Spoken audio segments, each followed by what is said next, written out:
लग रहा है 251 इंडिया जीतेगी आराम से ভারত নিউজিল্যান্ড ম্যাচের রোমাঞ্চকর জয়ের পর সোশ্যাল মিডিয়া জুড়ে একের পর এক ভিডিও ভাইরাল হচ্ছে। তবে সবকিছুকে ছাপিয়ে গেছে একটা বিশেষ ভিডিও, যেখানে আরজে মাহওয়াশ আর ইউজবেন্দ্র চাহল একসঙ্গে ভারতের জয় সেলিব্রেট করছেন। ডেটিং এর গুঞ্জনের মধ্যেই এবার নেটিজেনরা মজা করে বলেছেন মাহওয়াশই নাকি চাহলের জন্য লেডি লাভ। ম্যাচ জয়ের পর আরজে মাহওয়াশ তার ইনস্টাগ্রামে বেশ কিছু ছবি শেয়ার করেছেন, যেখানে দেখা যাচ্ছে আতশবাজি, উচ্ছ্বাস আর তার সেলিব্রেশন। চাহলকেও তার ভিডিওতে দেখা গেছে। ক্যাপশনে মাহওয়াশ মজা করে লিখেছেন, বলেছিলাম না জিতে বাড়ি ফিরবো, আমি তো টিম ইন্ডিয়ার জন্য গুড লাক।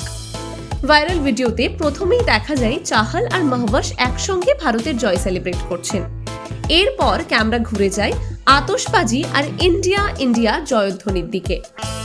কিছু ছবিতে আবার চাহল আর মাহওয়াশকে একসঙ্গে দেখা গেছে, তবে বেশিরভাগ ছবি মাহওয়াশের সোলো ছবি। নেটিজেনরা এই ভিডিও দেখে বেশ উচ্ছ্বসিত। অনেকে কমেন্ট করছেন ভাবি টু। আসলে চাহল আর মাহওয়াশের ডেটিং এর গুজব ছড়ায় যখন তাদের একসঙ্গে বড়দিন উদযাপন করতে দেখা যায়। তবে তখনই মাহওয়াশ সেই গুঞ্জন উড়িয়ে দিয়ে ইনস্টাগ্রামে একটা পোস্ট করেন। তিনি লিখেছিলেন, এগুলো সত্যিই হাস্যকর। কাউকে অপোজিট জেন্ডারের কারোর সঙ্গে দেখা মানেই কি তাকে ডেট করছি? এটা কোন সাল চলছে? তাহলে আপনারাও নিশ্চয়ই অনেকজনকে একসাথে ডেট করছেন।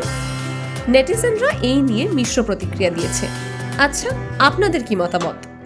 চাহল আর মাহওয়াশের সম্পর্কের জল্পনা কি সত্যি নাকি শুধুই বন্ধুত্ব? বলিউডের আরো আপডেটস পেতে চোখ রাখুন টাইমস নাও খবরে।